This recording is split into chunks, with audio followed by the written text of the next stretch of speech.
तो दोस्तों आज हम कुरुक्षेत्र की यात्रा पे और ये ब्रह्म सरोवर है। तो चलिए आज आपको कुरुक्षेत्र की यात्रा कराते हैं और दिखाते हैं यहाँ का भव्य नज़ारा।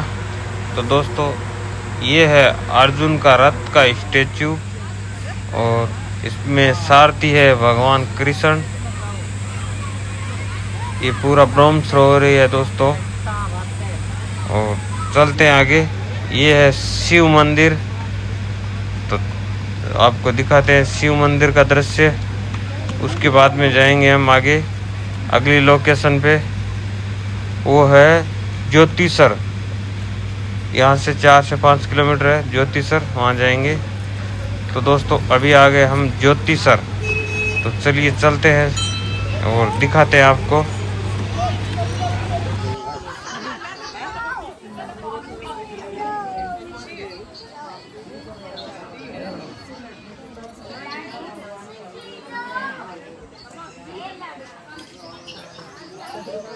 मिनट के लिए बीच में अगर भाई किसी का फोन आता है तो 2-3 मिनट के बाद ही बात करना प्रभु। और बाद में फोन चला लेना भाई बहन, थोड़ा बंद कर दीजिए 2-3 मिनट के लिए।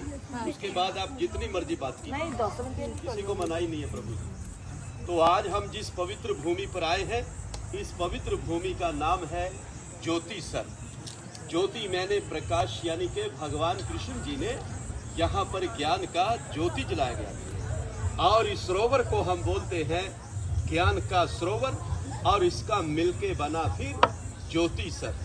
सर अभी हमने दर्शन किए होंगे उधर में आदि गुरु शंकराचार्य मंदिर है। ये आदि गुरु शंकराचार्य जी बताते हैं कि भगवान शंकर के ही अवतारी थे, जो कि 1200 वर्ष पहले पूरे भारत को घूमते हुए वो यहाँ पर भी आए और उन्होंने बैठकर इधर में पूरा मेडिटेशन किया, ध्यान किया, महसूस किया इस बात को, और फिर उन्होंने कह दिया कि भगवान जो कृष्ण ने गीता गाई थी वो ठीक इसी जगह पर ही गाई गई थी। आज से 5500 वर्ष जो कि महाभारत का युद्ध लड़ा गया था, ये पूरा ही 48 कोस का भूमि, यानी कि 156 किलोमीटर में महाभारत का युद्ध लड़ा गया। बताते जो कि 18 दिन तक चला। 18 अध्याय गीता के हैं, 700 श्लोक है प्रभु जी उसके अंदर। आज जितना भी श्रद्धालु यहाँ पर दूर दराज से आता है, चाहे वो मुंबई से आता है, दिल्ली से आता है, चंडीगढ़ से आता है, वो भारत का किसी भी कोने से आता है, और आने के बाद उसके मन में एक ही सवाल होता है कि मैं जब भी कुरुक्षेत्र की भूमि पर जाऊंगा और फिर उधर में जाके ये सवाल करूंगा। उनका सवाल होता है प्रभु जी सीधा साधा सा कि हमें वो लाल मिट्टी तो बताइए कि किधर है, क्योंकि उस समय बहुत ही भयानक युद्ध हुआ था, जिसके कारण वो पूरा का पूरा धरती लाल हो गया था। लेकिन आज वो लाल धरती अब हमें यहाँ पर दिखाई नहीं देता है। उस जमाने में बताते हैं कि उस समय इधर में ना तो किसी का मकान था, ना किसी का घर था, ना कोई गांव था, ना कोई शहर था। ये बिल्कुल एक बंजर जमीन था कि जिधर से महाभारत का युद्ध लड़ा गया था। आज हम जिस पवित्र भूमि पर आए हैं, ये है मध्यम, यानी कि सेंटर पॉइंट, कि जिधर से भगवान कृष्ण जी ने अर्जुन को गीता सुनाया। जब अर्जुन को इधर में आके मोह हो गया कि मेरे चाचा, मेरे दादा, मेरे बंधु मेरे अपने तो है प्रभु, मैं मारूं तो किसको मारूं, तो भगवान कृष्ण जी ने फिर जगह से कह दिया अर्जुन अगर तू नहीं मारेगा तो मारे ये सब जाएंगे, इसलिए उठो और युद्ध का तैयारी करो। कहते हैं कि फिर इसी जगह से युद्ध का शुरुआत हुआ और इसी जगह से विराट रूप के अर्जुन को दर्शन भी हुए।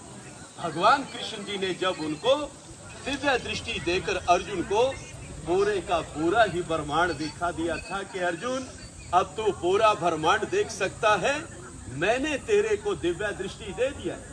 लेकिन 11वें अध्याय में भगवान कृष्ण जी ने फिर अर्जुन को कह दिया कि अर्जुन जो दिव्य दृष्टि आज मैं तेरे को दे रहा हूँ, ये महान ऋषियों ने मेरे लिए बड़े बड़े तप किए गए हैं, जप किए गए हैं, योग किए गए हैं। ये रूप अर्जुन मैंने उनको नहीं दिखलाया जो आज तेरे को दिखला रहा हूं। कहते हैं कि फिर इसी जगह पे आके अर्जुन का जो मोह था वो पूरी तरह से भंग हो चुका था। इसी जगह से युद्ध का शुरुआत हुआ और अंत में आके युद्ध यहाँ समाप्त हो गया। जिस पेड़ के नीचे प्रभु जी अभी आप दर्शन करके आए थे, भगवान कृष्ण जी ने उसी पेड़ के सामने ही अर्जुन को गीता सुनाया था और गीता सुनाते समय वो पेड़ भी सदा सदा के लिए अमर हो गया था। तभी उस पेड़ का नाम पड़ा अक्षयवट। अक्षय मैंने जिसका क्षय ना हो, जो खत्म ना हो, हमेशा हमेशा के लिए जो जिंदा रहता है, अमर रहता है, उसको हम अक्षयवट बोलते हैं। बहुत सारे श्रद्धालु यहाँ पर आते हैं, पेड़ को नमस्कार करते हैं और जो उनकी मनोकामनाएं होती है वो इधर से पूर्ण किया जाता है। प्रभु जी अभी हम जाएंगे और जाते समय हम चाहे तो पेड़ का परिक्रमा भी कर सकते हैं। उसमें एक मंत्र बोला जाता है, ओम नमो भगवते वासुदेवाय। तो प्रभु जी हम अंदर से भी उसकी परिक्रमा कर सकते हैं, बाहर से करेंगे तो बहुत पत्थर गर्म है, आपके पैर जल जाएंगे प्रभु जी। इसी प्रकार से ये जो विराट रूप की मूर्ति अभी हम देख रहे हैं, कोरा मेटल से बनाई गई मूर्ति है प्रभु जी। इसकी जो लंबाई है वो 41 फुट के करीब है, इसका जो वजन है वो 40 टन के करीब है। इसको बनाने में प्रभु जी 3 वर्ष लगे, जो कि नोएडा दिल्ली से बन के यहाँ पर इस मूर्ति को लगाया गया। अभी इस मूर्ति को यहाँ पे लगे हुए भी 3 ही वर्ष हो चुके हैं। जिस कलाकार ने इसको बनाया है उनका नाम है राम सुतार।